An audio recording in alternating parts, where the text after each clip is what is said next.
यत्कृपातमहं वन्दे परमानन्दमाधवम्।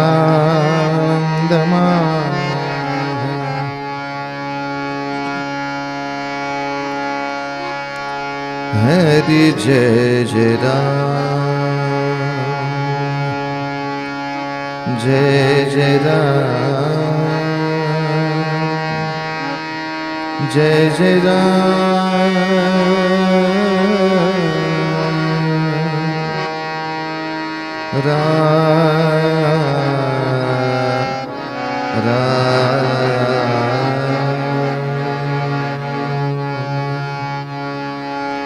राम कृष्ण हरि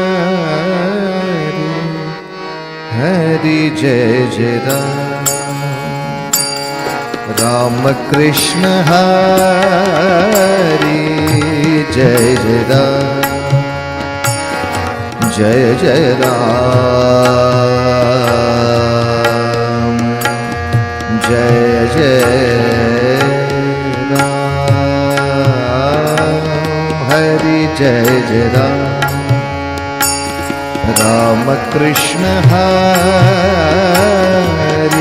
जय जय राम, जय जय राम कृष्ण हरि जय जय राम, गोवर्धन धर गोपालन रत, गोवर्धन धर गोपालन रत, गोकुल संकट हारी, गोकुल संकट हारी, हरि जय जय राम, राम कृष्ण हरि जय जय राम,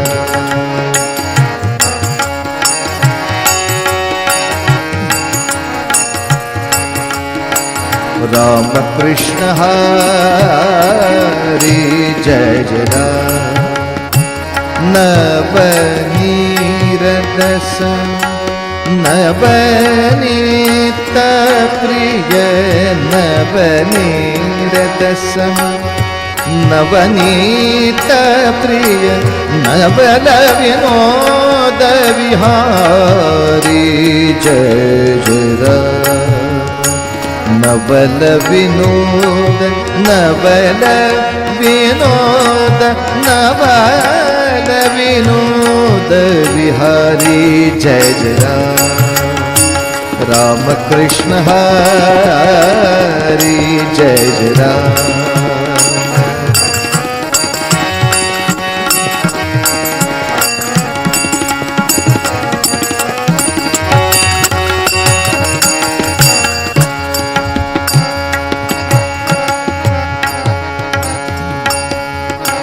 दुर्वासोनुत दुःख विमोचक, दुर्जन संगम हारी हरि हरि हरि जय जय राम, दुर्वासोनुत दुःख विमोचक, दुर्जन संगम हरि जय जय राम, राम कृष्ण हरि जय जय राम,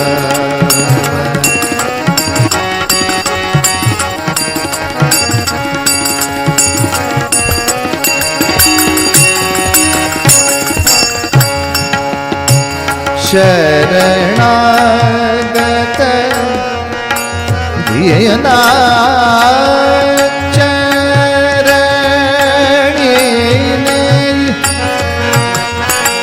शरणागत धियना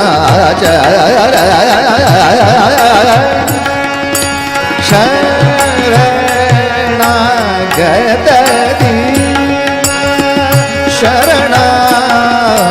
शरणागत दीना, शरणागत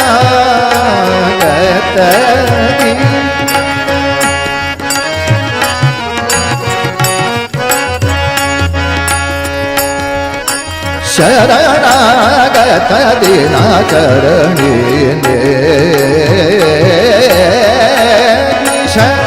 शरणागत शरणागत दिनाचरणी चरणी चरणी ने चरणी ने शरणागत दीना चरणी ने करुणा दृष्टि निहारी करुणा दृष्टि निहारी निहारी निहारी जय जय राम जय जय राम जय जय राम जय जय राम जय जय राम जय जय राम राम जय जय राम जय जय राम जय जय राम हरि जय जय राम रूप पाहता लोचन रूप पाहता लोचन रूप पाहता लोचनी सुख झाले हो साजणी सुख झाले हो साजणी साजणी तो हा विठ्ठल बरवा तो हा विठ्ठल बरवा तो हा विठ्ठल बरवा तो हा माधव बरवा तो हा माधव बरवा तो हा माधव बरवा तो हा माधव बरवा बहुत बहुत बहुत बहुत बहुत बहुत सुकृताची जोडी म्हणून विठ्ठली आवडी बहुत सुकृताची जोडी म्हणून विठ्ठली आवडी सर्व सुखाचे आगर बाप रखुमा देवी वरू बाप रखुमा देवी वरू बाप रखुमा देवी वरू तो हा विठ्ठल बरवा तो हा विठ्ठल बरवा तो हा विठ्ठल बरवा विठ्ठल बरवा रघुपति राघव राजा राम पतित पावन सीताराम रघुपति राघव राजा राम पतित पावन सीताराम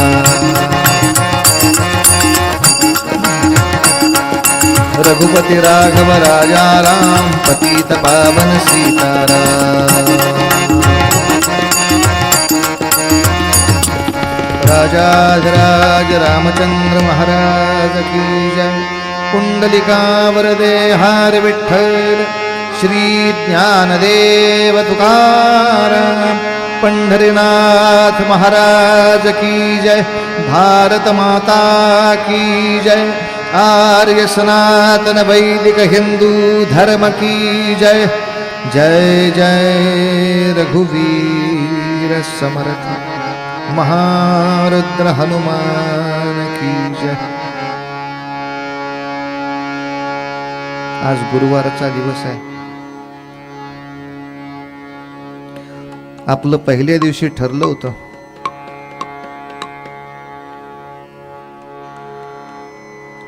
की देवा जगी वाढवी हिंदू धर्म, आपल्या धर्म राष्ट्र संस्कृतीच्या संवर्धनाचा संकल्प करून आज आपल्या उपास्य दैवताची एक माळ आपल्याला करायची होती. समजा दिवसभराच्या चतुर्थीच्या गडबडीत राहिली असेल तरी माता रात्री गेल्यावर उपास सोडल्यावर तरी पण झोपण्यापूर्वी एक तरी संकल्प करून शक्य झालं तर प्रति दिवशी ती माळ व्हायला हवी. कारण आपण जपजाप्य काही असं साप्ताहिक करत नाही. आता पुढचं जे पुढल्या आठवड्यात वगैरे नित्य नैमित्तिक आपलं क्रियाकर्म ते आहे. तर मग विचार करताना रोज एखादी माळ आपल्या स्वतःसाठी असेल, आपल्या आध्यात्मिक प्रगतीसाठी असेल, तर मग एखादी माळ माझ्या देश संस्कृतीसाठी का नसावी? एक 2 मिनिटाचा वेळ जास्तीचा काढून, बरं वेगळ्या कुठल्या जपाची गरज नाही, जी कुठली उपास्य देवता असेल त्याच देवतेची उपासना चालणार आहे. मात्र तिला संकल्प करायचा, पुढची माळ देशाची, पहिली माळ माझी. एक तर त्यामुळे आजच्या गुरुवारी राहून गेला असेल तर सुरू करूया. आज पावसाची भीती प्रचंड वाढल्यामुळे लोकांच्या येण्याच्या उत्साहावर पाणी पडलं. साहजिक आहे, माणसं घरातनं निघतानाच विचार करतात, उगाच डोक्यावर कोसळलं तर ह्याला कोणी डोक्यावर घ्या, त्यापेक्षा थांबूया. साहजिक असतं ते. पण त्यामुळे आलाय त्या लोकांची जबाबदारी जास्त वाढते. का तुम्ही रोज येता हे आज उद्या न येणाऱ्यांना कळतं, त्यामुळे ते तुम्हाला पकडणार आज काय झालं होतं विचारायला, तर तुम्हाला पकडणार. त्यामुळे असं विषय थोडा लक्षात जास्त ठेवला पाहिजे. हनुमंतांच्या अनेक लीलांचं वर्णन आपण पूर्वरंगात करतोय आणि त्याला योग्य अशा ऐतिहासिक क्रांतिकारकांच्या लीलांचं वर्णन उत्तरंगात आपण करतोय. त्यामुळे अभंगाला शब्द तेच. आज हनुमंतांची लीला आणखीन वेगळी. हनुमान हनुमान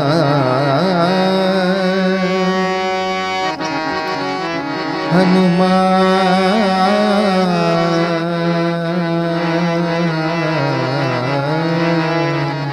प्रभु दोन्ही द्या.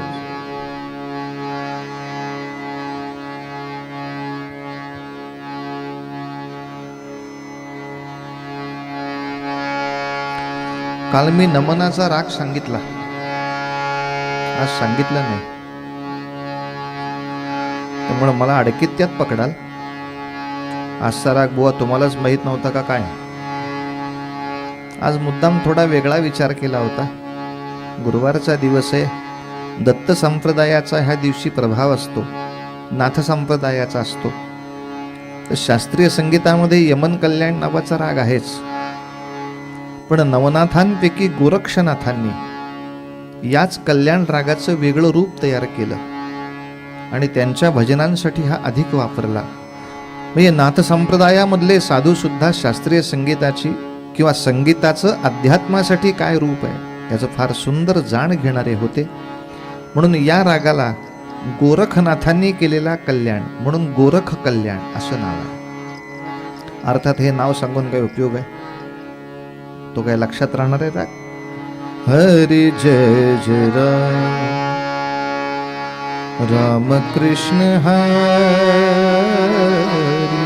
हरी जय.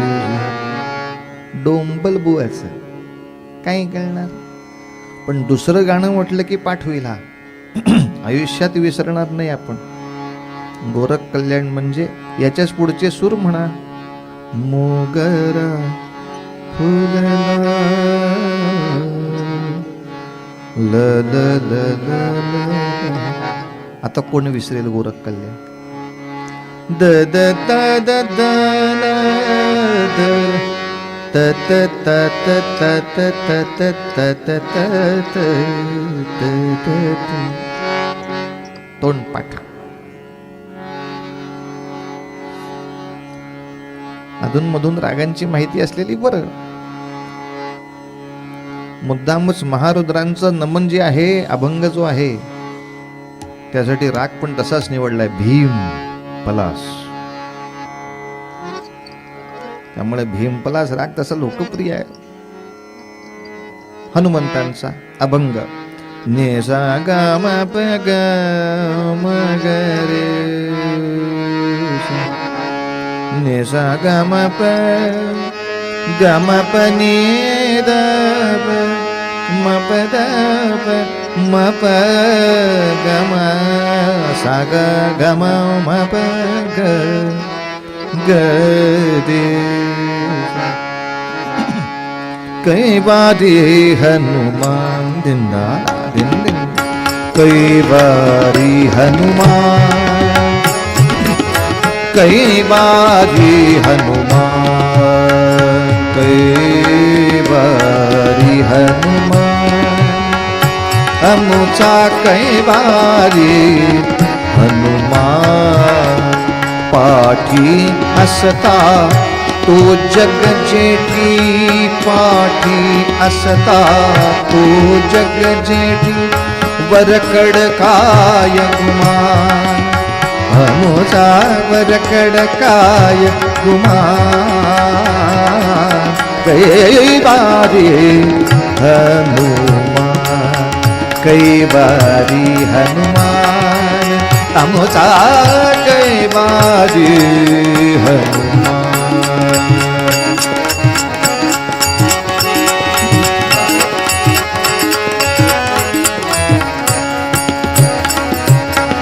दासा रक्षिल हाची भरोसा सरे ग म रे जानी ग म पानी ने दासा रक्षिल हाची दासा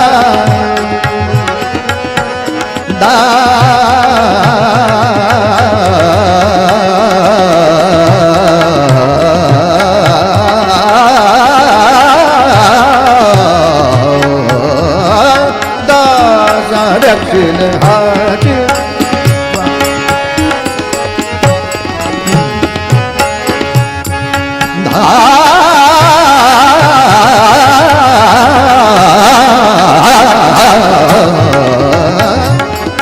दासा रक्षिल हाची भरोसा तासांचा अभिमान तासांचा अभिमान कई बारी हनुमान कई बारी हनुमान अमुचा कई बारी हनुमान कई बारी हनुमान अमुचा कई बारी कई बारी कई बारी हनुमान. मनोजवं मारुततुल्यवेगं जितेन्द्रियं बुद्धिमतां वरिष्ठं वातात्मजं वानरयूथमुख्यं श्रीरामदूतं शरणं प्रपद्ये.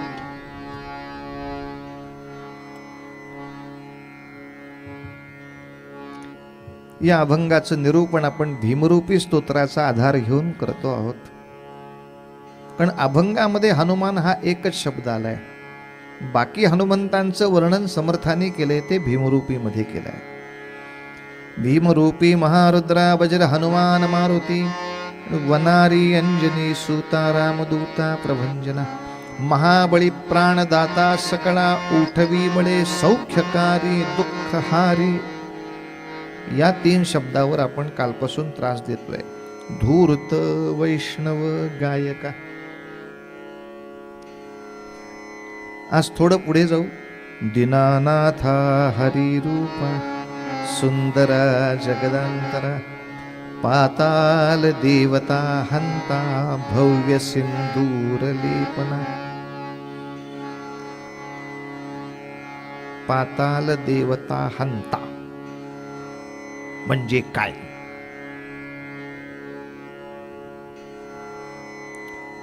तर जुन्या काळामध्ये ज्यांनी कीर्तन पुराण ऐकली आहेत त्यांना थोडीशी पुसटशी कल्पना असेल. नवीन मुलांना तर अजिबातच माहित नाही हे पाताल देवता काय प्रकरण आहे. करणी बिरणी करण्याची पाताळ भैरवी वगैरे आहे का काय? रामायणालाच एक आणखीन जोड कथा आहे. लंकेमधल्या राजाचं नाव फक्त रावण होतं, पण रामाच्या काळी पाताळ क्षेत्रात सुद्धा 2 राक्षस राज्य करत होते. आता हा पाताळ नावाचा प्रांत नक्की कुठे आहे? काही संशोधकांच्या मते अमेरिका म्हणजे पाताळ, म्हणजे इथून जर खणत गेलं तर ह्या पृथ्वीचं दुसरं टोक. आणि काही संशोधकांच्या मतीनं कोकणामध्ये पाताळ. जे 7 तली सांगतात त्यापैकी 7 विभागामध्ये कोकण विभागला गेला आहे. त्यातला एक कुठला तरी पाताळ नावाचा प्रांत असावा. आता पाताळ कुठे ते संशोधकांनी शोधत बसावं. आपल्याला पाताळ देवता हंता म्हणजे काय एवढंच शोधायचं आहे.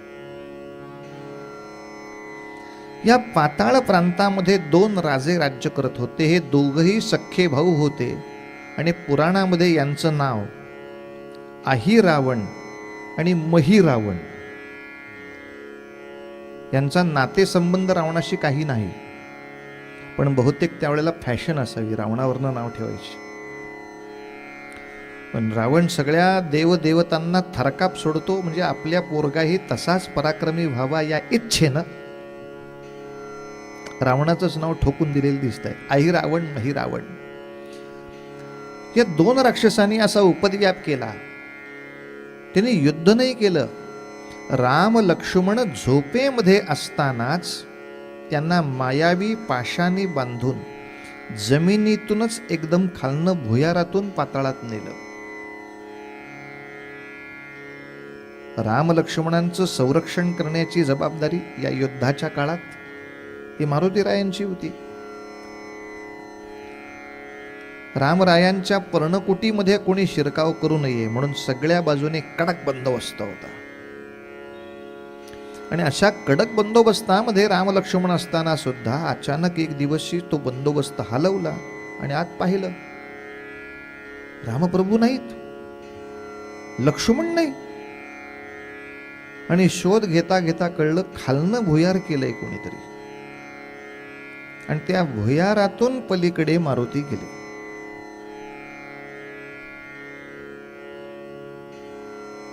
आता एक गंमत ऐकायला मिळेल तुम्हाला.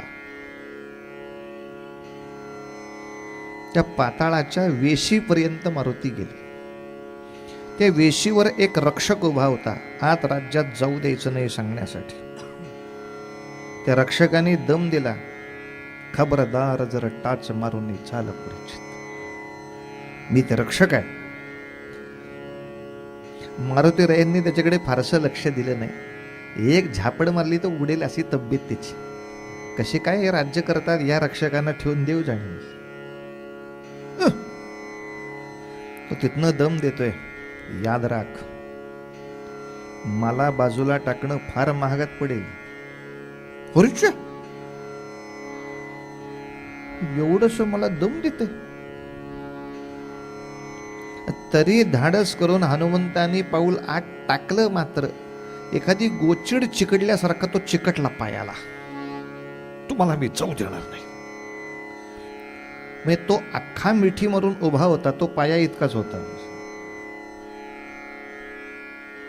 असा धरला, बाजूला केला, फेकून दिला, त्याच्या छातीवर पाय दिला.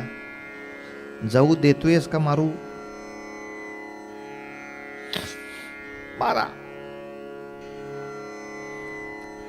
काय रक्षक ठेवलेत, मारा मला, मारा. पण तुम्ही मला मारलं, हे जर माझ्या वडिलांना कळलं तर तुम्हाला शिल्लक ठेवणार नाहीत ते.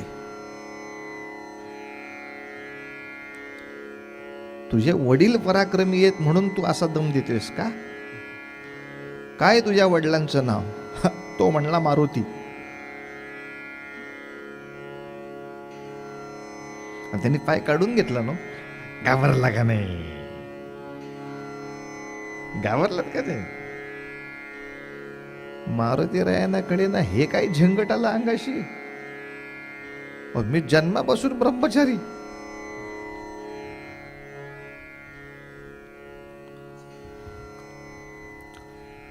तुझे वडील मारुती आहेत? हो, महाबली. माझं नाव मकरध्वज. नाही ते कळलं सगळं तुझं नाव वगैरे. मारुती तुझे वडील आहे ते तुला कोणी सांगितलं? कोण सांगणार? माझ्या आईने मला सांगितलं म्हणे. फारच झंगट वाढत चाललंय आता. तुझी आई कोण आहे? मगर. मगर पट्ट्यात राहते का? मगर. तुझी आई मगर, मारुती वानर आणि तू माणूस. काय गोंधळ आहे तुमच्यात, काही कळत नाही. अर्थात याचा अर्थ तितकाच स्वच्छ आहे की त्यांनी मगर सांगितलं ही समुद्रामध्ये राहणारी जमात आहे, आणि इकडं वानर सांगितलं हेही अरण्यात राहणारी एक जमातच आहे. या सगळ्या मानवी जमाती आहेत. अन्यथा मनुष्याचा जन्मच शक्य नाही. नाही तर मकरध्वजा, तुझी मगर नावाची आई, तिनं तुला हे सांगावं? काय गोंधळ आहे बाबा. घरी कोण कोण असतं तुमच्या? घर म्हणजे काय असतं? मकरध्वजा, तुमच्याकडं घर नसतं का? नाही, आमची टोळी असते. त्याच्यात हजारो पुरुष असतात, हजारो बायका असतात आणि हजारो मुलं असतात.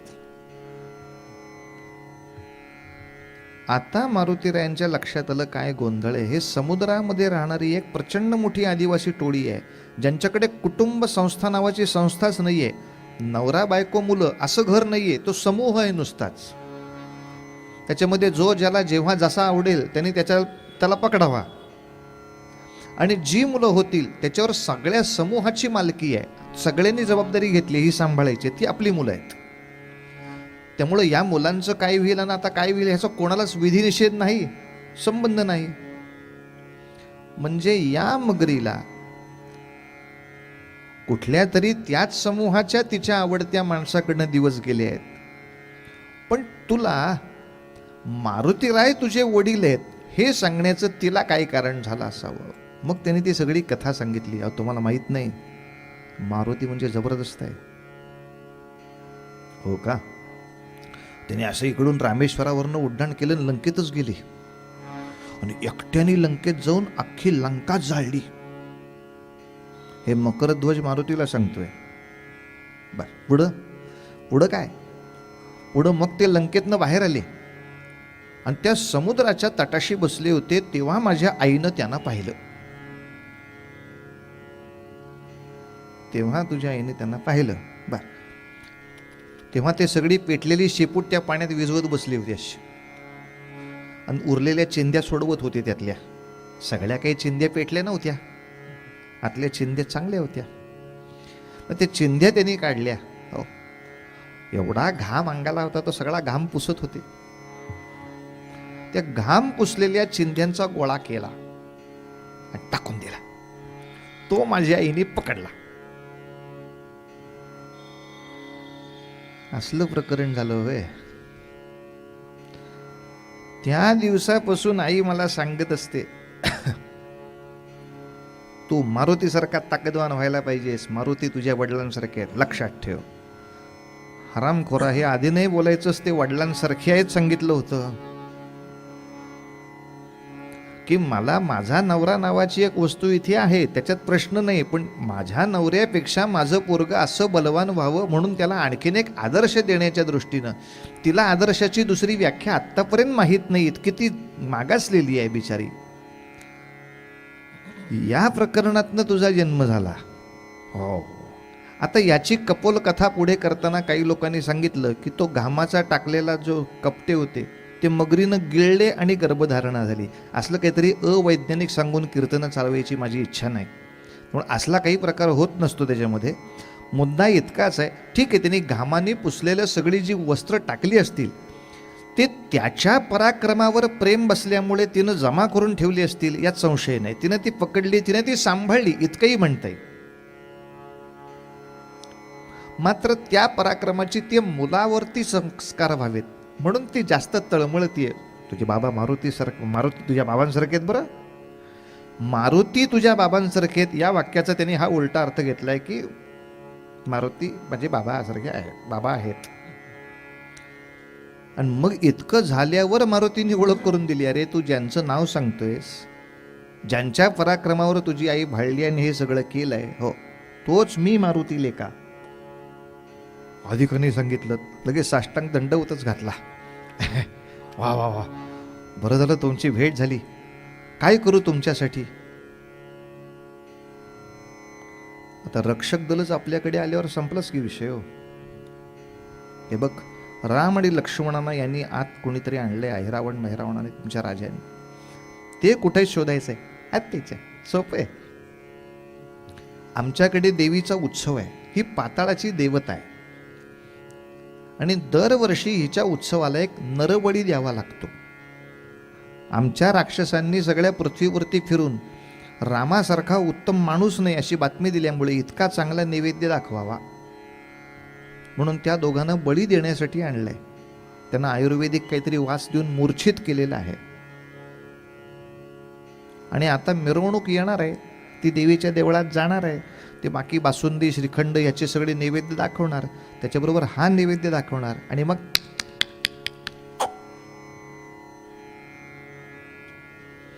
असलं प्रकरण आहे. होय, मला त्या देवतेचे देऊळ दाखवशील? दाखवतो.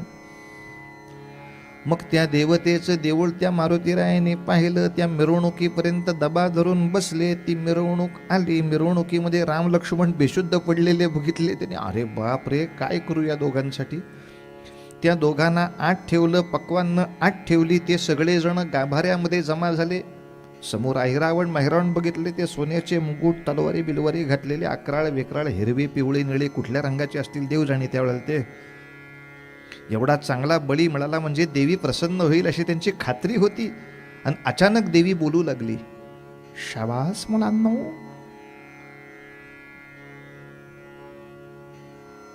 आज सर्व जगामधला अप्रतिम असा नैवेद्य तुम्ही मला आणला आहे, त्यामुळे मी अति प्रसन्न झाले आहे. मात्र हा तुमच्या समोर मी भक्षण करणार नाही. तुम्ही सगळे काही काळ बाहेर जा, मी तो भक्षण करीन.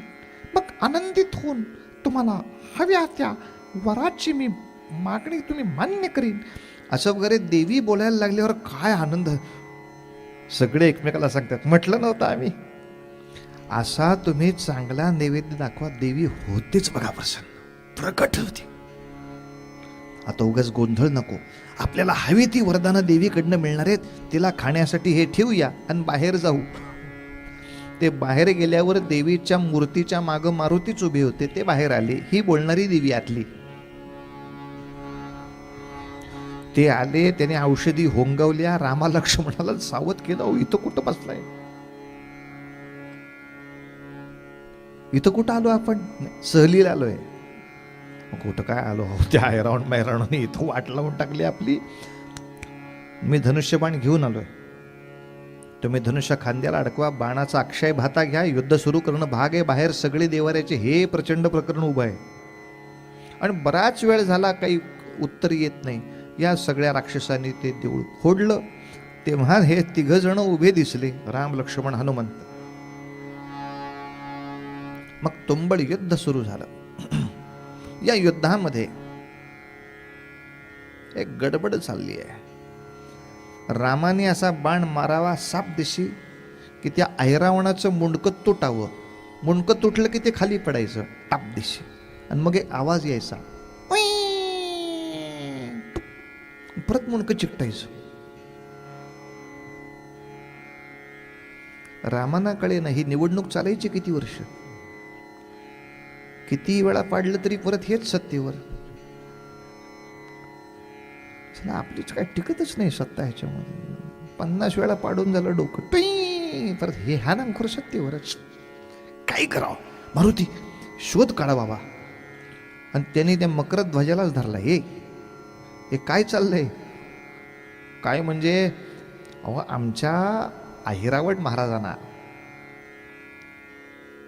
काही भृंग म्हणजे भ्रमर म्हणजे भुंगे त्याने वश करून ठेवलेत. त्यांचं डोकं पडलं की अमृत कुंभातनं ते अमृत घेऊन येतात आणि त्याच्या मस्तकावर टाकतात की अहिरावण जिवंत होतो. अरे पण या भुंग्यांशी संपर्क कसा करायचा याचा पत्ता कोण देईल? अर्थातच अहिरावणाची बायको. मग आता तिच्या बायकोकडे जाऊन मी विचारू तुझ्या नवऱ्याला मारणाऱ्या भुंग्यांचा पत्ता दे म्हणून? आता मला पर्याय नाही दुसरा काही. मारुतीरायांनी अहिरावणाच्या पत्नीची गाठ घेतली. तिचं नाव चंद्रसेना असं सांगतात. तिला अशी विनंती केली, रामप्रभू रावण वधाच्या महत् कार्यासाठी आले आहेत. त्यांना हे मध्येच अडचणीत टाकून त्रास देणं चाललाय. त्यांच्या संरक्षणासाठी आहे. मला असं कळलंय की भुंगे तिथे जाऊन त्यांच्याकडे अमृत देतात. या भुंग्यांशी मी संपर्क कसा करू शकेन तेवढं सांगा. तिनं एकच अट घातली. म्हणले मी तुमचा भुंग्यांशी संपर्क करते, पण अट अशी आहे की माझा नवरा अहिरावण मेला की राम माझ्या महालात आले पाहिजेत. मारुती म्हटले बहुतेक सगळेच अशी दिसतंय तिकडचे. मकरध्वज असा, ही इथली राणी असली भयंकर. आत्ता युद्धामध्ये पर्याय नाही आहे काही, पण तरी तिथे बुद्धी अशी वापरली, माणूस धूर्त पाहिजे. समोर त्याचा डाव कळला की आपला तितकाच ताकदीचा प्रतिडाव टाकायचा तिथे. मान्य आहे, तुमची अट मान्य आहे, पण या अटीसाठी माझी पण एक अट आहे. खरं आपली अट आधीच झाली आहे, नवीन अट टाकायची. माझी पण एक अट आहे. का? अहिरावण मेला, मी रामाना घेऊन येईन. हो, पण इथे जर एखादा अपशकुन झाला तर राम थांबणार नाहीत, ते निघून जातील. अपशकुन होणार नाही ही जबाबदारी घेतली, जे कधीच आपल्या हातात नसतं. तिनं जबाबदारी घेतली. मारुतीरायांनी भुंग्यांशी संपर्क केला. भुंग्यांनी ते अमृत टाकायचं तिथे थांबवलं. अहिरावण संपला. रामचंद्र म्हणले चला आपण युद्ध जिंकला, आता परत आपण पृथ्वी तलावरती जाऊ. लंकेतल्या रावणापर्यंत जायचंय अजून आपल्याला.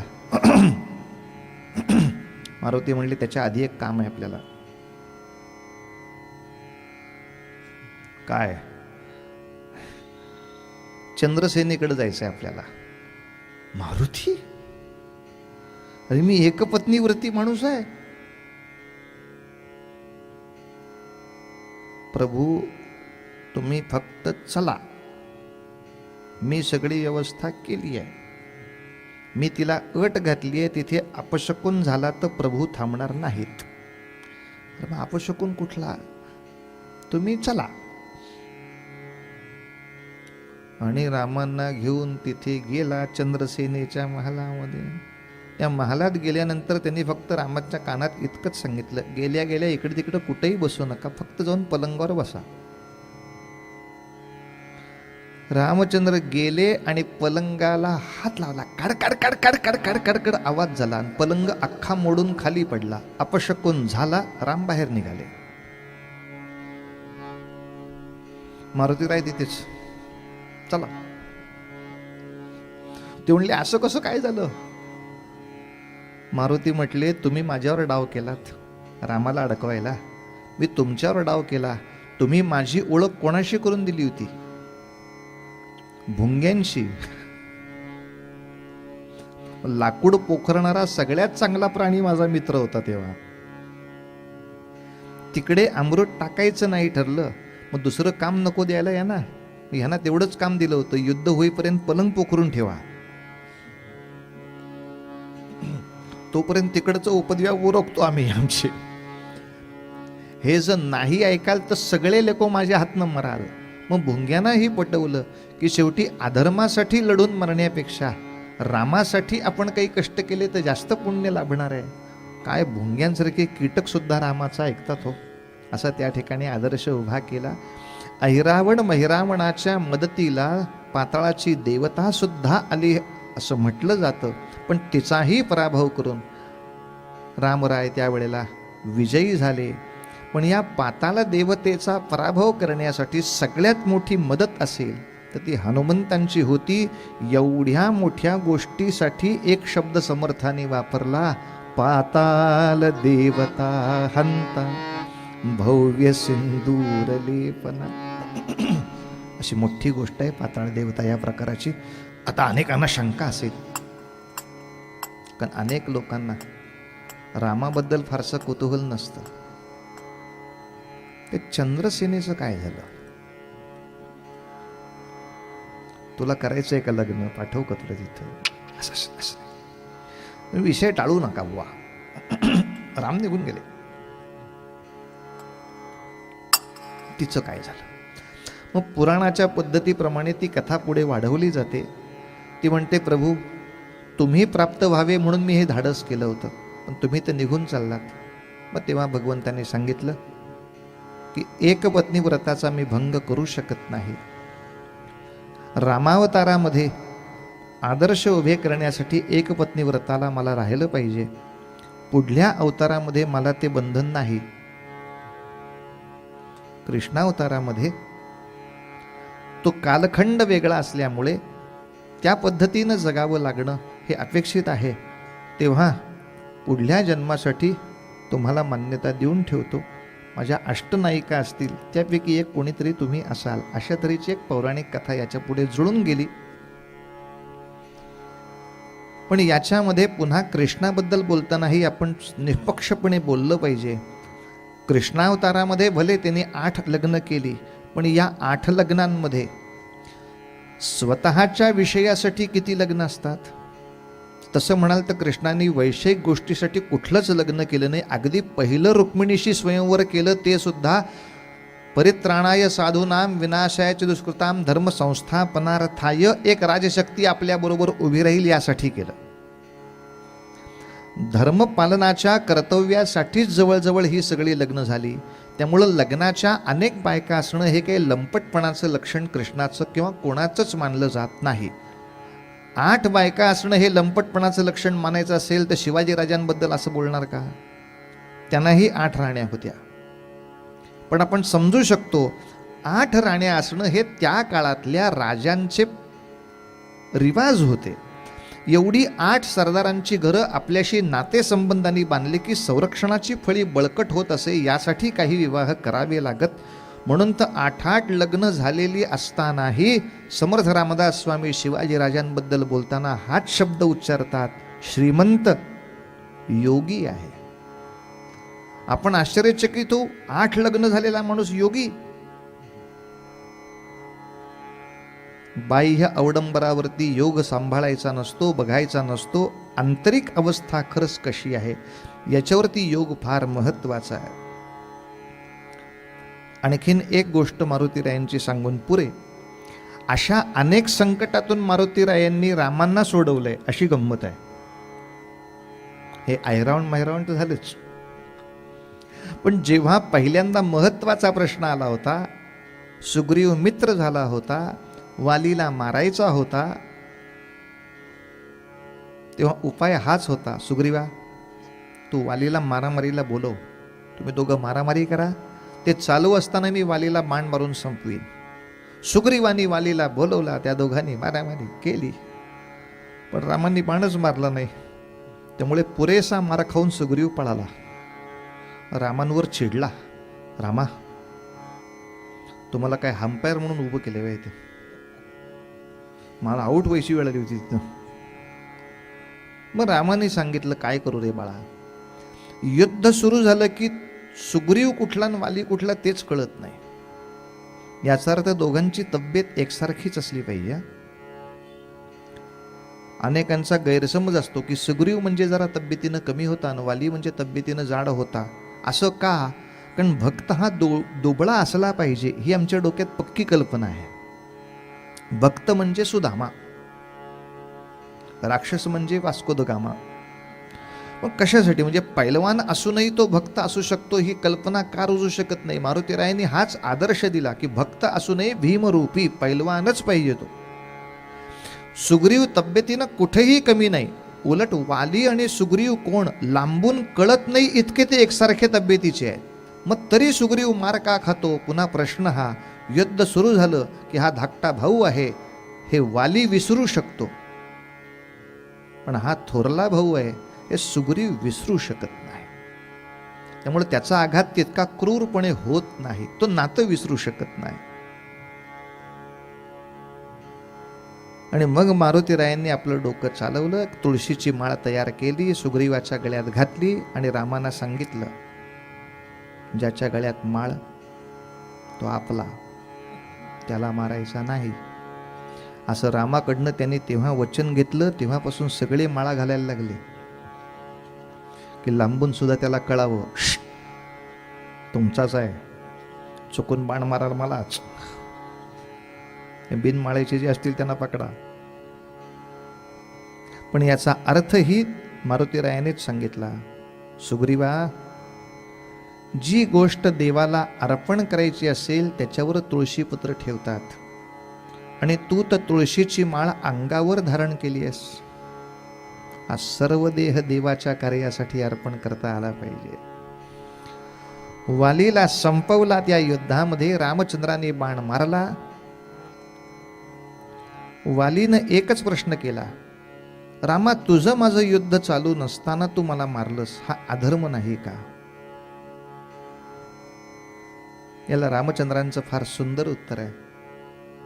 वाली, जेव्हा धर्म आणि अधर्म यांच्या दोघांमध्ये युद्ध असतं तेव्हा युद्ध जिंकण्यासाठी दुर्दैवाने अधर्माचे नियम पाळावे लागतात. धर्माचे नियम पाळून युद्ध नाही जिंकता येत. जेव्हा हाही धार्मिक आहे हाही धार्मिक आहे अशात युद्ध असेल तर धर्म पाळता येतो. पण एक सत्याने वागणारा आहे आणि एक पूर्ण खोटारडा आहे, अशा दोघात युद्ध चाललं असेल तर युद्ध जिंकण्यासाठी सत्य बोलणाऱ्या माणसाला खोटारड्या माणसाचे धर्म पाळावे लागतात, तरच तुम्हाला युद्ध जिंकता येतं. जे गुन्हेगार सातत्याने समाजाला फसवत असतात, या फसवणाऱ्या गुन्हेगारांना जर पकडायचं असेल तर पोलिसांना फसवी करणं हाच त्यांचा गुण घ्यावा लागतो, तर पोलीस विजयी होतात.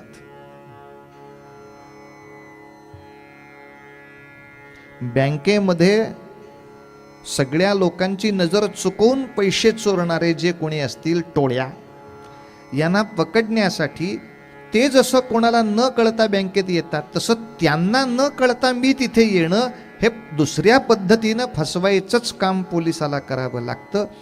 अधर्माशी युद्ध करताना अधर्माचे नियम पाळावे लागतात. आजपर्यंत सर्व सुलतानांनी अधर्माचे नियम पाळले. अल्लाउद्दीन खिलजीनं राणा भीमाला असं सांगितलं की मी नुसता वरती येतो. अल्लाउद्दीन खिलजी वरती आला चितोड किल्ल्यावर. त्यांनी पद्मिनीला पाहिलं, तो पद्मिनीवर मोहित झाला. निर्लज्जपणे त्यांनी मागणी केली, तुझी राणी आणि काही दासी मला दे.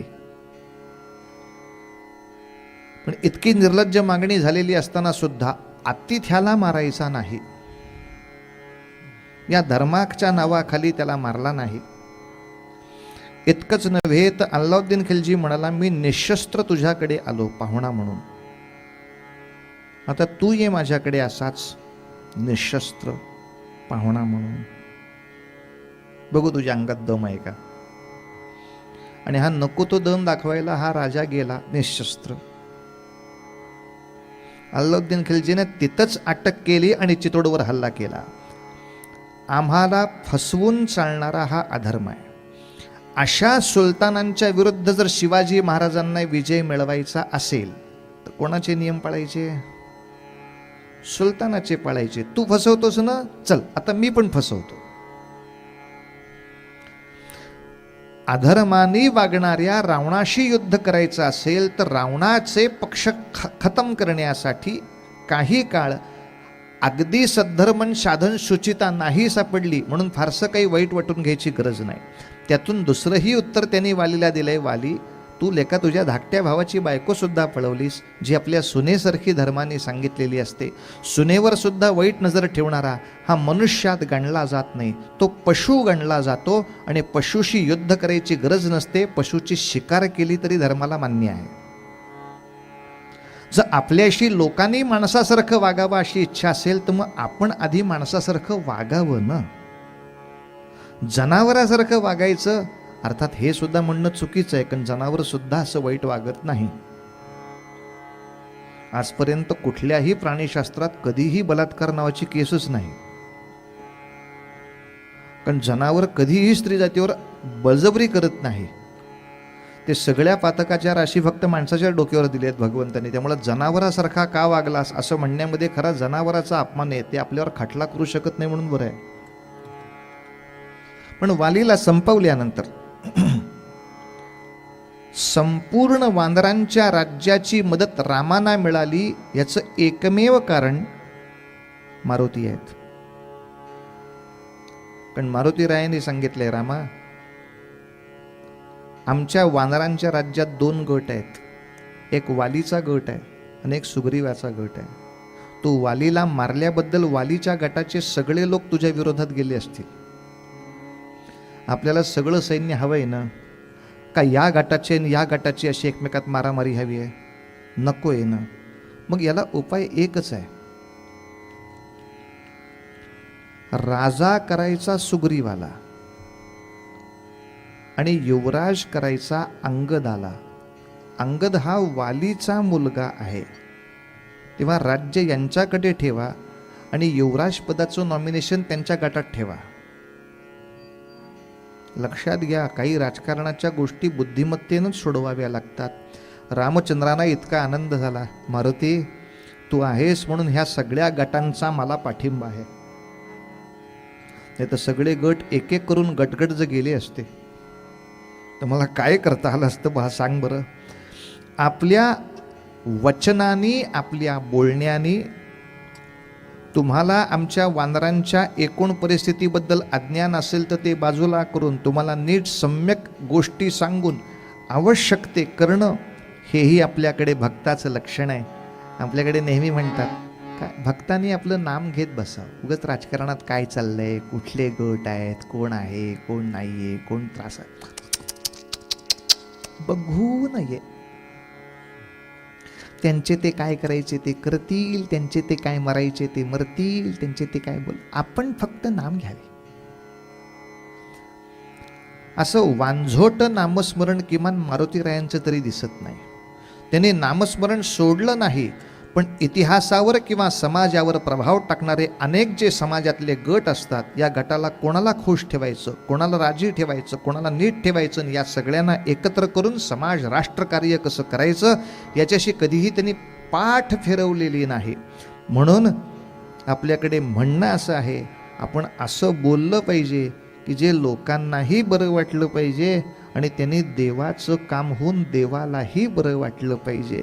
बोलू ऐसे बोल, नामदेवांचं उत्तर, बोलू बोलू ऐसे बोल, जेणे बोले विठ्ठल डोले, जेणे बोले विठ्ठल डोले, जेणे बोले विठ्ठल डोले. प्रेम सर्वांगाचे ठाई, प्रेम सर्वांगाचे ठाई, वाचे विठ्ठल रखुमाई,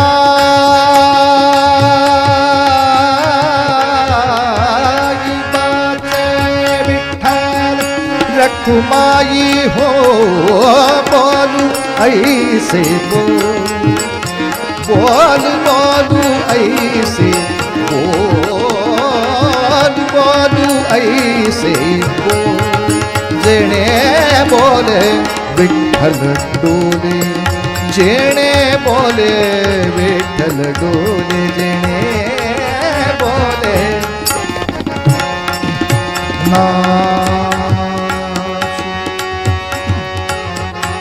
नाचू नाचू अहो कीर्तनाचे रंगी नाचू, नाचू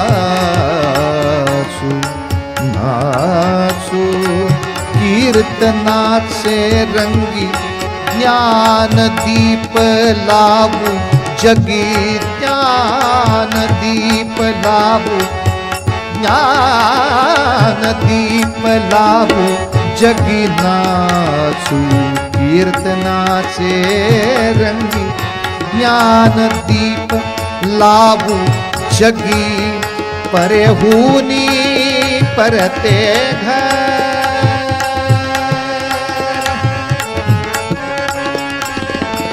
परेहुनी परते घर, तेथे राहू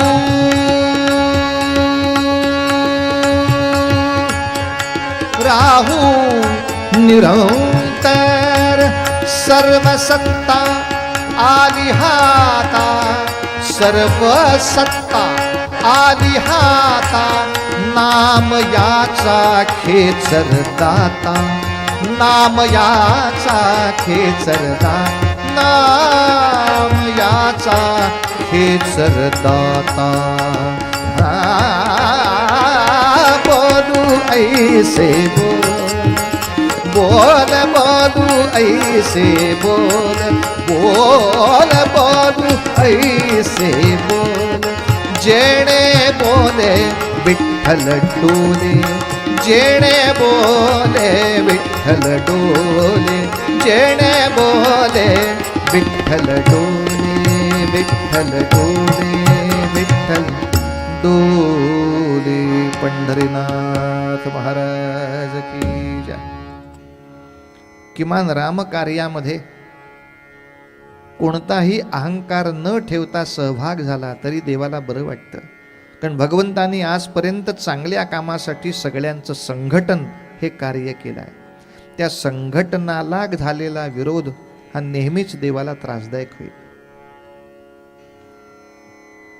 एक दृष्टांत असा आहे, मुंबईमध्ये सलग 13 बॉम्बस्फोट झाले. ही घटना आपल्याला आठवत असेल, 93 सालची आहे खरं.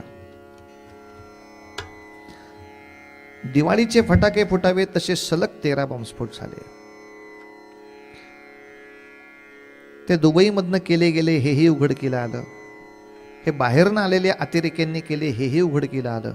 पण प्रशासनासमोर सगळ्यात मोठी जबाबदारी ही होती, हे बाहेरनं आलेले इथं सांभाळले कोणी, यांना ते काम करेपर्यंत जीव कोणी घातलं, हे काम झाल्यावर त्यांना त्यांच्या मुक्कामापर्यंत पोचवलं कोणी, यांना पाठिंबा देणारे इथले कोण आहेत, हे इथं कुठं राहिले होते. याचा शोध घेताना सरकारच्या असं लक्षात आलं, धार्मिक कार्यासाठी मुंबईला हज हाऊस नावाचा आपण एक हाऊस बांधलाय. हजच्या यात्रेसाठी यात्रेकरू जात असतात, त्यांच्या निवासासाठी ते आहे. त्या धार्मिक स्थळ असल्यामुळे त्याची तपासणी फारशी कधी केली जात नाही. त्याचा गैरफायदा अतिरेक्याने घेतला आणि जवळजवळ हे सगळे अतिरेकी पाठवलेले या हज हाऊसमध्ये वास्तव्याला होते. हे पूर्ण सरकारी रिपोर्टने उघडकीला आणलं. आता याच्यावर भारत शासनाने उपाय काय केला, तर अतिरेक्यांना लपायला एकच हज हाऊस हे अपुरं आहे हे त्यांच्या लक्षात आलं.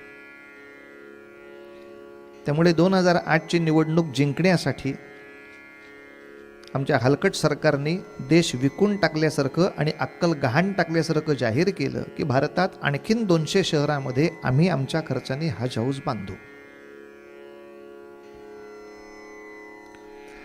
हे जाहीर केल्यानंतर अनेक शहरांमध्ये त्याच्या प्रतिक्रिया उमटल्या. मी एका शहरापुरतं सांगतो, काय गंमत असते ती ऐका. असल्या तऱ्हेचं हज हाऊस बांधलं जाऊ नये म्हणून पुण्यामध्ये मोर्चा काढायचा ठरला. पण या मोर्चामध्ये कोणी यायचं, प्रत्येकाला विचारायला सुरुवात झाली, येत आहे का मोर्चात? हज हाऊस व्हायला नकोय ना? अजिबात नको. येत आहे का मोर्चात? येत आहे का म्हटल्यावर होही नाही नाही नाही. त्यांचा पहिला प्रश्न बाकी कोण कोण आहेत? आहे तुझे मेहुणे आहेत, सासरे आहेत, चुलते आहेत, जावई आहेत, काय लग्न कार्य आहे का माझं? पण सांगा ना कोण आहेत?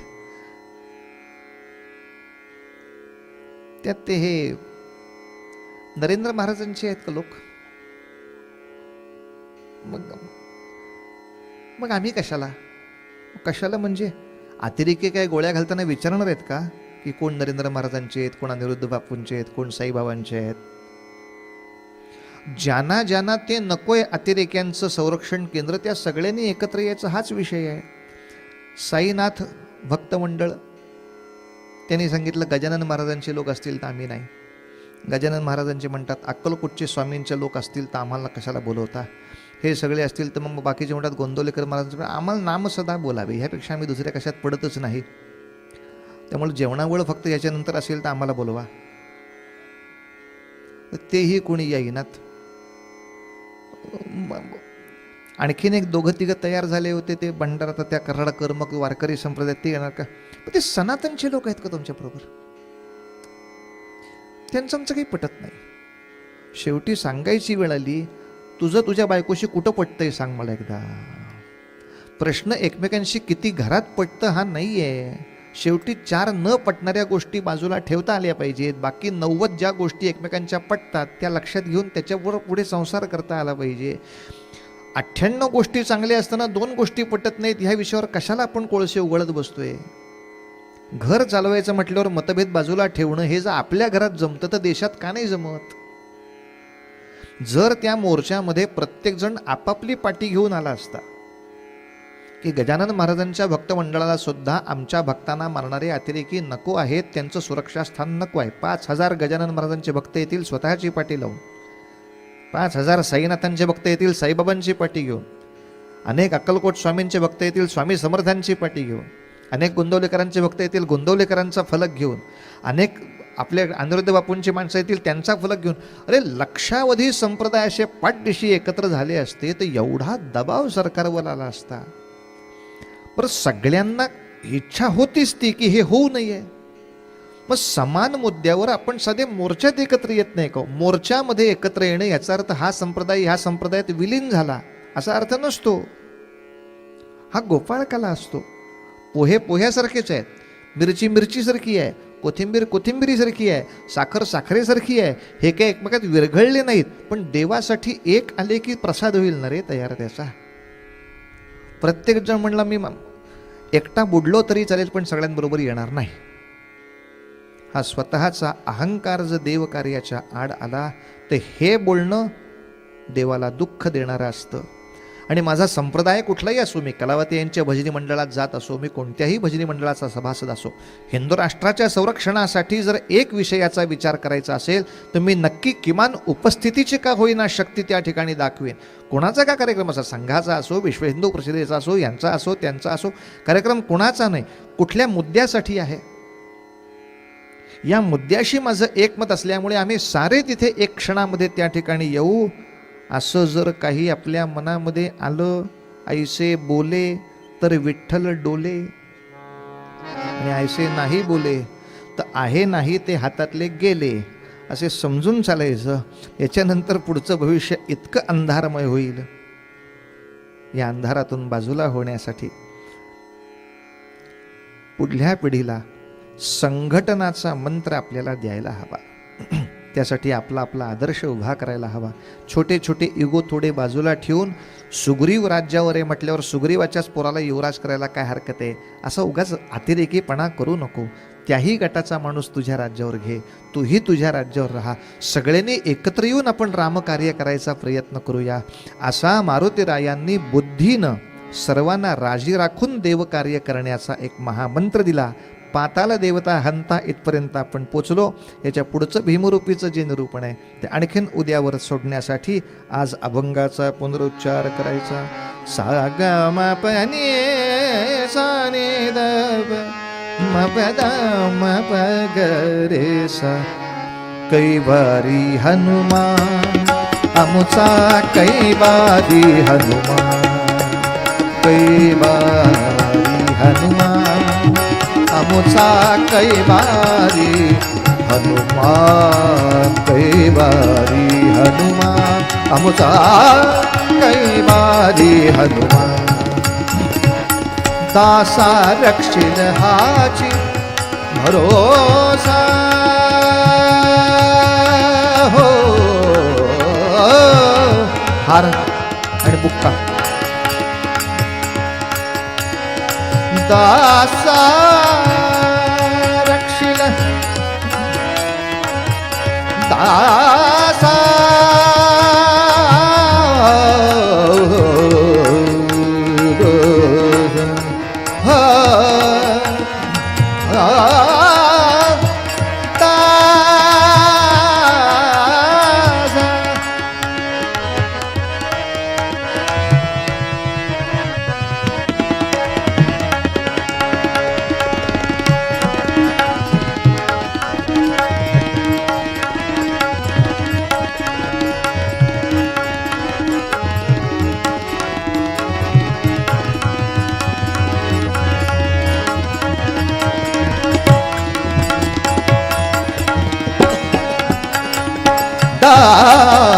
दासा दासा रक्षिल हाची भरोसा दासांचा अभिमान हा दासांचा अभिमान कैवारी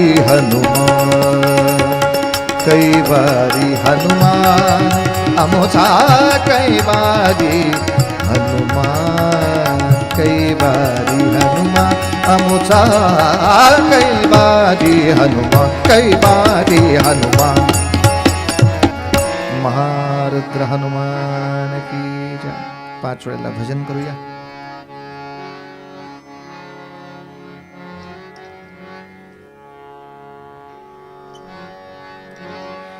रघुपति राघव राजा राम पतित पावन सीताराम.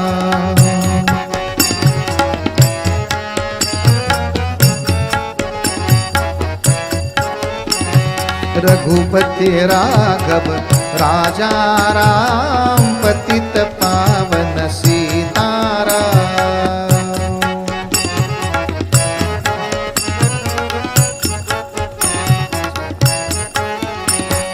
रघुपति राघव राजा राम पतित पावन सीताराम.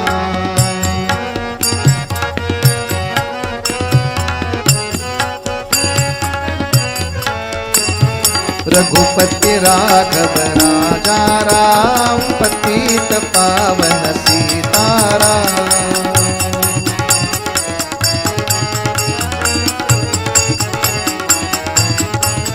रघुपति राघव राजा राम पतित पावन सीताराम.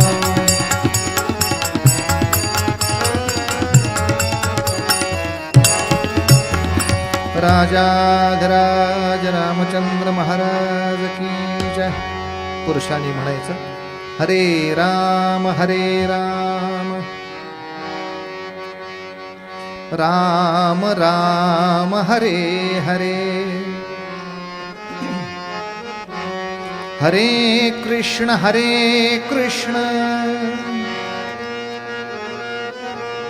कृष्ण कृष्ण हरे हरे.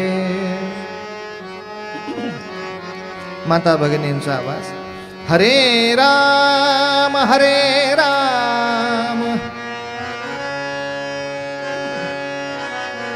राम राम हरे हरे.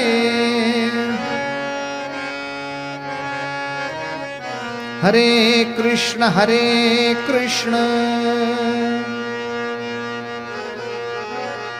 कृष्ण कृष्ण हरे हरे.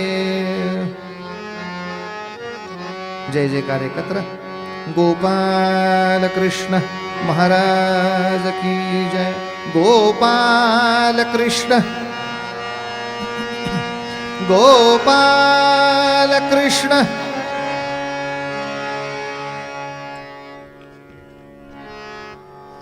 आज सेनापती बापटांच्या चरित्राला पूर्ण विराम द्यायचा आहे.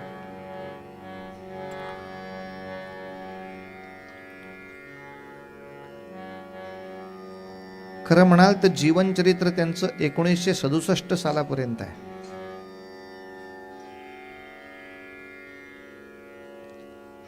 पण काही जणांचा अभिप्राय असा आहे की सर्वस्वी ते नवीन असल्या कारणामुळे त्यामध्ये रस घेण्याच्या दृष्टीने काही काही बाधा निर्माण होतात. त्यामुळे काही अपरिचित, आणि मग पुढे 2 दिवस साधारणतः जी रागदारी परिचित असते त्याच्यामध्ये संगीताच्या मैफलीमध्ये पटकन आनंद घ्यायला मनुष्याला सोपं पडतं. अगदीच अवघड अनवट राग काढला की त्या रागाचं चलन कळेपर्यंतच निम्मा वेळ निघून जातो. त्यामुळे माणसं म्हणतात उगा 5.5 मात्रात गाण्यापेक्षा 10 मात्रा करून गा, म्हणजे आम्हालाच सम कुठे ती कळायला लागेल त्यातली. साहजिक असतं ते. अगदी नवीन आर्ट फिल्म बघायची, थोड्या वेळाने त्यातली आर्ट समजून घेताना थोडा मानसिक श्रेणीतून दुसरं गंमत अशी असते, ही काही चरित्र अशी असतात की काही क्रांतिकारक असे आहेत की ज्यांनी स्वतः उठून काही कोणावर आघात केले नाहीत. प्रत्यक्ष कोणाला जाऊन तरी ठोकून काढणं आणि फासावर जाणं, या 2 गोष्टी साधारणतः सामान्य मनुष्याला नेहमी अलीकडच्या भाषेत थ्रिलिंग असतात, की ज्याच्यामध्ये त्याचे रक्तप्रवाह वाढतो, त्याला तो जोश येऊ शकतो. पण हे जे कोल्ड हेडेड वर्क आहे, इतकं थंड डोकं ठेवून एखाद्या शस्त्राची निर्मिती पुढच्या क्रांतिकारकांसाठी करणं, त्यातला थोडा संथपणा काही वेळेला कीर्तनाच्या दृष्टीनं त्रासाचा होऊ शकतो. उद्यापासून आख्यान वेगळं आपल्यासाठी सांगेन निश्चितपणे. ते अर्धपरिचित आणि अर्ध अपरिचित असं असेल. त्यामुळे त्याच्यामध्ये आपण ज्याच्यामध्ये प्रत्यक्ष आघात आणि हौतात्म्य आहे अशा दोन्ही गोष्टी आपल्याला त्या चरित्रामध्ये सापडतील. 2 दिवसापासून चालू असलेल्या चरित्राचा एक सामान्य धागा आहे. नगर शेजारी पारनेर गावामध्ये खेड्यामध्ये जन्माला आलेला हा एक सामान्य मुलगा, ज्याने न्यू इंग्लिश स्कूल या शाळेमध्ये आपलं शिक्षण पूर्ण केलं, डेक्कन कॉलेजामध्ये महाविद्यालयीन शिक्षण पूर्ण केलं, तिथेच त्यांनी क्रांतिकार्याची दीक्षा घेतली. लग्न झालं तरी तो प्रपंचामध्ये फारसा रमला नाही. तो परदेशामध्ये गेला. मेकॅनिकल इंजिनियर होण्यासाठी म्हणून त्यांनी प्रवेश नोंदवला, पण तिथे अनेक राजकीय पक्षांशी ओळख काढता काढता तिथल्या व्याख्यानमालेपर्यंत त्यांनी आपली बाजी मारली आणि भारतामध्ये इंग्रजाचं भयानक राज्य चालू आहे हे इंग्लंडमध्येच बोलल्यामुळे सरकारी रोष आला. शिष्यवृत्तीचा पैसा काढून घेतला गेला. आता जगण्याची आशा शिल्लक नसल्यामुळे इंग्लंडमध्ये दुसरे जे भारतीय होते, श्यामजी कृष्ण वर्मा, त्यांनी या बापट नावाच्या मुलाला हात दिला.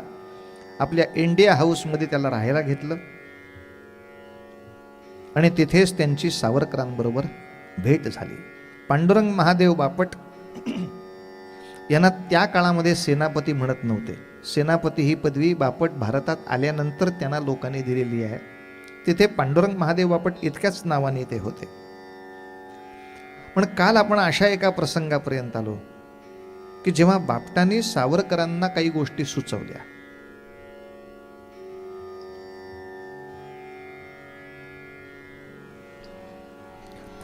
कारण आपण हाच मुद्दा बघतोय की सावरकरांच्या प्रभावळीतले सगळे हे फक्त सांकामे नव्हे की सावरकरांनी सांगितलं तितकंच ऐकायचं अशी मित्रमंडळी नव्हती. या प्रत्येकाला स्वतःची एक प्रतिभा होती, स्वतःचं एक व्यक्तिमत्व होतं.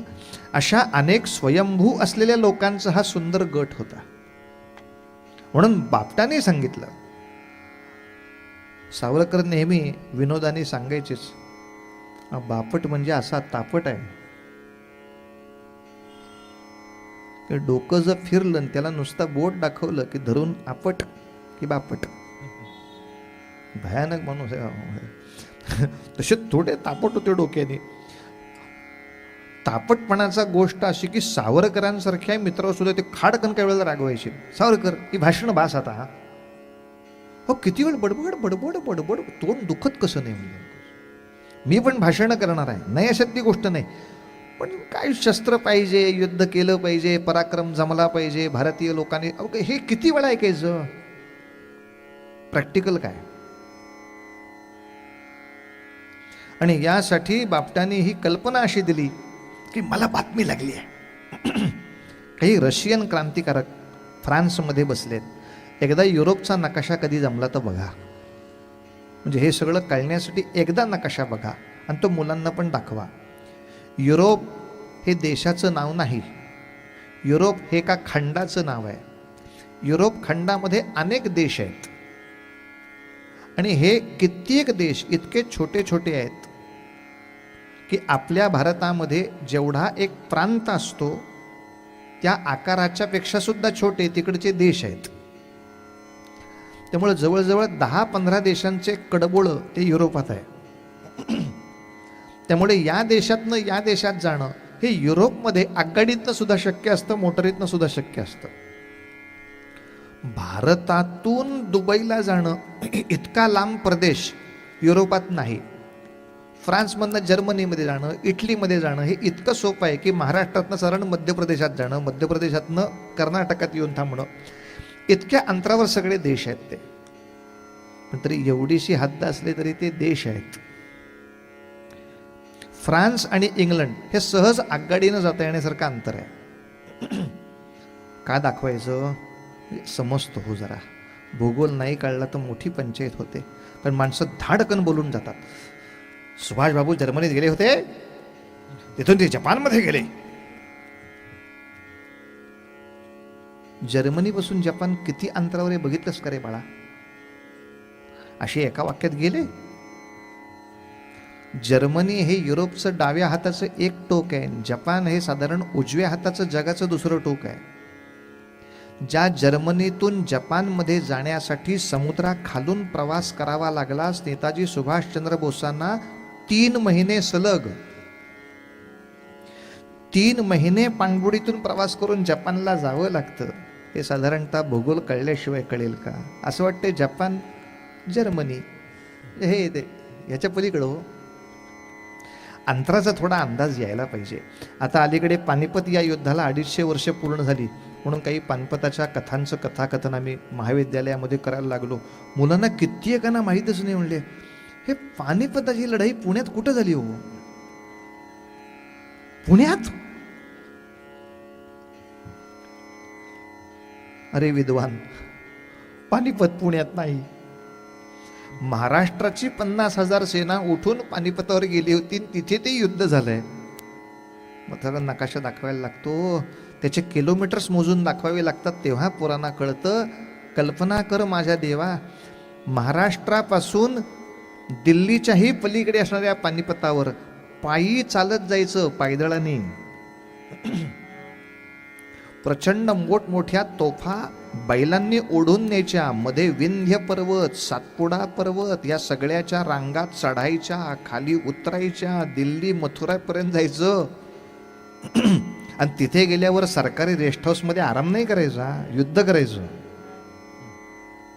तिथला पावसाळा, उन्हाळा हे सगळं सहन करत जवळजवळ पाऊण वर्ष हे युद्धाचं प्रकरण चाललं होतं. ते सगळं दिसल्यावर मग त्यांना कळतं. आणि इंग्रजांनी बंगालमध्ये तेव्हा कलकत्त्यात इंग्रज येऊन थांबला होता. त्यांनी एका शब्दात पानिपताचं वर्णन केलंय. काय मराठे तेव्हा पानिपतचं युद्ध लढले असतील, तो असं वर्णन करो, द व्हिक्टरी ऑफ डिफीट. अत्यंत विजयी असलेला पराभव, असं त्याचं वर्णन आहे. कारण तो म्हणतोय एकदा पानिपतावरती ही माणसं लढली, त्याच्यानंतर उत्तरेच्या दिशेनं पुढल्या 100 वर्षात कोणी येऊच शकलं नाही. इतका मोठा पराक्रम आम्ही काहीतरी पानिपतावर केला होता. दिल्लीच्या पर्यटनाला जातात त्या लोकांना सुद्धा पानिपत दाखवत नाही. आणि इथं निवडणुकीमध्ये पडले की फक्त पेपरला देतात, आमचे पानिपत झाले. अरे पडण्याचा अर्थ पानिपत नाही आहे. पानिपतामध्ये आम्ही किती विजयी झालो ते कल्पना नाही. पण त्यांना ते महत्त्व समजण्यासाठी किलोमीटर्स दाखवावे लागतात. मनुष्य एका दिवसात किती किलोमीटर चालू शकतो? अंगावरती सगळं स्वतःचं साहित्य घेऊन, राहण्याचं, जेवण्याचं, खाण्याचं आणि शस्त्र हे घेऊन पायदळ महाराष्ट्र ते पानिपत चालत गेलेत लोक. काय तुमच्या आमच्या वीरांचं कौतुक.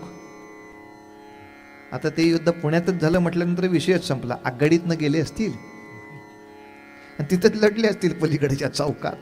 भूगोल बघण्यासाठी असतो. इंग्लंड फ्रान्स नक्की कसे आहेत ते मुद्दाम बघा. फ्रान्समध्ये रशियाचे क्रांतिकारक येऊन राहिले आहेत. या शब्दाचा नागपुरातला प्रघात घ्यायचा नाही.